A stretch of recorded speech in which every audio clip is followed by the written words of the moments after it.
એટલે તો જ્ઞાનનો ભંડાર. તેમના કંઠમાં સાક્ષાત સરસ્વતી દેવીનો વાસ હતો. શાસ્ત્રાર્થમાં તેમને કોઈ પણ હરાવી શકતું ન હતું. અપાર કીર્તિ, પ્રતિષ્ઠા, સન્માન અને યશ તેમને પ્રાપ્ત કર્યા હતા.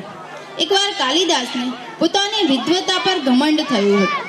તેમને લાગ્યું કે તેમણે સંસારનું બધું જ જ્ઞાન પ્રાપ્ત કરી લીધું છે અને હવે શીખવા માટે કંઈ પણ બાકી રહ્યું નથી. તેમનાથી વધારે જ્ઞાની બીજો કોઈ પણ નથી. તે સમયે પડોશી રાજ્યોમાંથી શાસ્ત્રાર્થ માટે તેમણે નિયંત્રણ મળ્યું. કાલિદાસે વિક્રમાદિત્યની આજ્ઞા લઈને શાસ્ત્રાર્થ માટે રાજ્ય તરફ ફરવા નીકળી પડ્યા. ઉનાળાની ઋતુ હતી, બળબડતી ગરમી, અને તેમાં પણ ક્યારેય આટલું ચાલ્યા ન હતા. શ્રમને કારણે તેમનું ગળું સુકાઈ ગયું. પાણીની સખત તરસ લાગી હતી. નજીકમાં કોઈ ગામ નહોતું દેખાતું. એવામાં જંગલની મધ્યે એક સાવ લગર વગર વૃદ્ધાને તેમની ઝૂંપડીમાં રોટલા ટીપતા હતા. કાલિદાસનો શ્વાસ બેઠો. માતા, મને થોડું પાણી આપો. મને ખૂબ જ તરસ લાગી છે. હું આ વિશાળ જંગલમાં અટવાઈ ગયો છું. તમે કોણ છો અને આ વિશાળકાય જંગલમાં કેવી રીતે આવ્યા? આ વૃદ્ધાને રાજ્યમાં તેના જેવા લાખો ગરીબો અભણ અને અશિક્ષિત રહ્યા હશે. આ ટોકાભદ્ર અને સુસંસ્કૃત બને તે માટે હું રાજાને સૂચન કરીશ. આવા અભણ લોકોને એવા કર્મ નહીં હોય કે મારી કૃત્યનું રસપાન કરી શકે.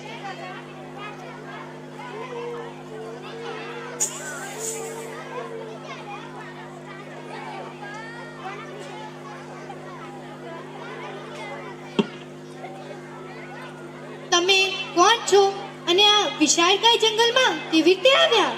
તમારો પરિચય આપશો? અભણ વૃદ્ધાને પરિચય આપવાનો શો અર્થ? હું કેવી હસ્તી છું, મારી બેઠક કેવા કેવા વિદ્વાનો સાથે છે. આ વૃદ્ધાને હું પરિચય આપીશ તો પણ તે મને ઓળખી નહીં શકે. તુચ્છ લોકોએ, જ્ઞાની લોકોએ તુચ્છ લોકોને પરિચય ન જ આપવો જોઈએ. તમે કોણ છો અને આ જંગલમાં કેવી રીતે આવ્યા?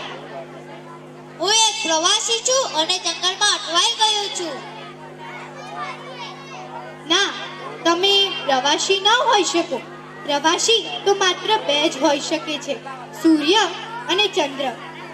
એ છે અને અસ્ત પામે છે અને સતત ફરતા જ રહે છે. તેનાથી પ્રવાસી.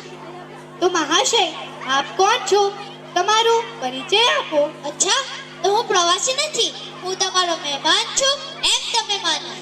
ના, તમે મહેમાન પણ ન હોઈ શકો. માત્ર બે અવસ્થાને જ મહેમાન કહી શકાય છે. એક તે યુવા અને બીજું તે સંપત્તિ. આપણે લાખો પ્રયાસો કરીએ, લાખો પરિબળો કરીએ, પરંતુ તેમને આપણા જીવનમાં કાયમ માટે ક્યારે પણ ટકાવી શકતા જ નથી. તે આપણા મહેમાન છે. તો મહાશય, આપ કોણ છો? તમારો યોગ્ય પરિચય આપો. કાલિદાસ આ વૃદ્ધાનું જ્ઞાન જોઈને હવે મૂંઝાયા. તેમને વૃદ્ધા પર થોડો ગુસ્સો આવ્યો, પણ સંયમ રાખ્યો. હું એક સહનશીલ વ્યક્તિ છું. ના, તમે સહનશીલ વ્યક્તિ પણ ન હોઈ શકો. ભૂમિ અને વૃક્ષ સિવાય બીજું કોણ સહનશીલ હોઈ શકે? ભૂમિ ઉપર આપણે ગંદકી ફેલાવીએ છીએ, તેને પ્રદૂષિત કરીએ છીએ, ત્યાં ખોદકામ કરીએ છીએ, નગરો વસાવીએ છીએ, પરંતુ ભૂમિ આ બધું સહી લે છે. અને વૃક્ષોને આપણે કુહાડીના ઘા આપીએ તો પણ તે આપણને છાંયડો આપે છે, ફળ આપે છે, ફૂલ આપે છે અને પક્ષીઓનું નિવાસ સ્થાન બને છે. આપણા જીવનમાં જરૂરિયાતો પૂરી પાડે છે.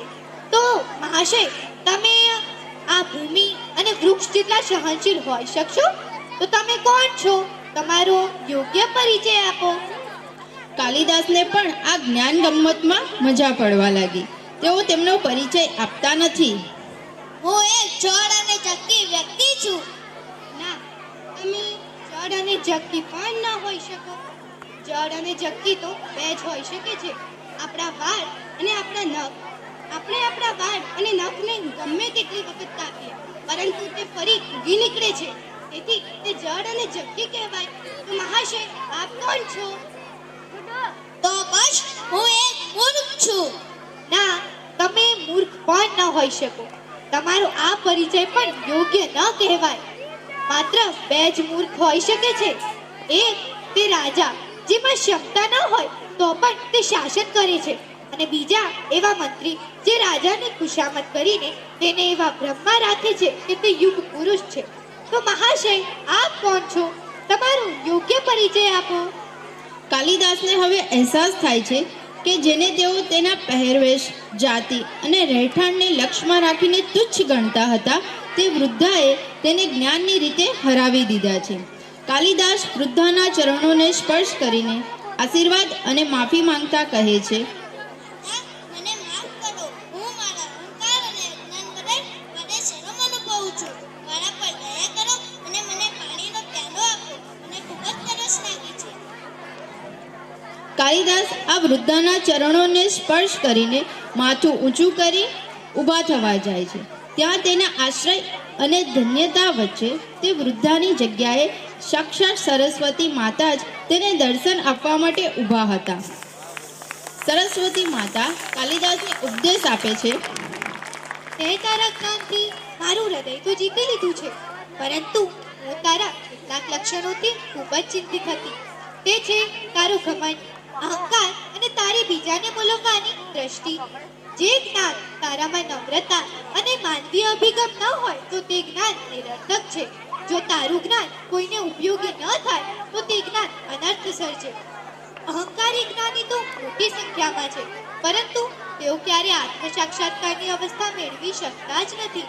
તેઓ ક્યારે પણ લોકોના હૃદયમાં ચિરંજીવી સ્થાન મેળવતા જ નથી. આજે પણ આપણા સમાજમાં ઘણા એવા શિક્ષિતો અને જ્ઞાનીઓ છે જે તેમના સામેના વ્યક્તિને મનોમન મૂલવણી કરીને પોતે વધુ શ્રેષ્ઠ અને ભદ્ર છે તેવું માનીને અહંકાર પોષે છે અને પોતાને વધુ શ્રેષ્ઠ માને છે. પરંતુ એ તો તેઓ ગુરુતા ગ્રંથિ જોડે જ કરતા હોય છે. તેઓ તેમના સામેના વ્યક્તિને જાતિ, રંગ, ભદ્ર, તેના ગ્રામીણ હાલચાલ અને તેના પહેરવેશથી તેને કર્તવ્ય બાંધી લે છે કે તેઓ શ્રેષ્ઠ છે.